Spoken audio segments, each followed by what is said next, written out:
342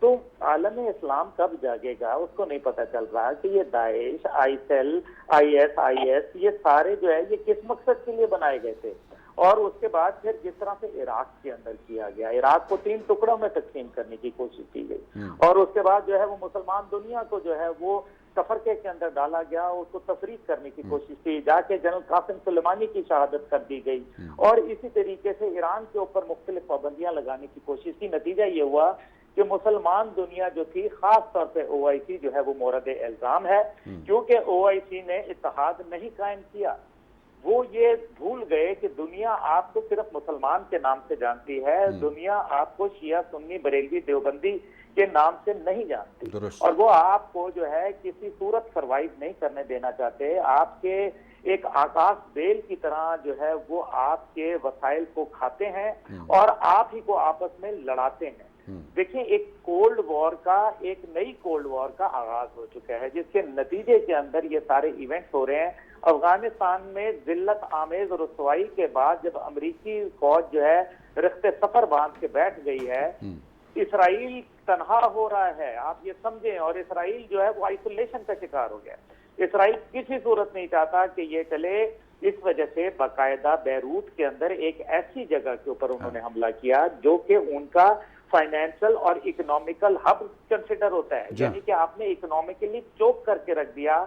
آپ نے ڈیزی کٹر فائر کیا وہاں، کوئی اور نہیں. یہ جھوٹ بولتے ہیں، یہ بکواس کرتے ہیں کہ امونیم نائٹریٹ فلانا ڈمکانا، یہ ساری باتیں اپنی جگہ وہ بھی ہوگا، میں یہ نہیں کہہ رہا، لیکن جو شروع میں دھماکے، جو چھوٹے چھوٹے دھماکے ہوئے ہیں، یہ باقاعدہ افغانستان میں امریکہ نے ڈیزی کٹر استعمال کیے. اور ڈیزی کٹر جو ہے اس کی یہ خاصیت ہوتی ہے کہ وہ ایک منی نیوکلیئر بامب کے طور پہ پہچانا جاتا ہے. 600 میٹر کے علاقے کے اندر وہ تمام کا تمام علاقہ جو ہے ختم کر دیتا ہے.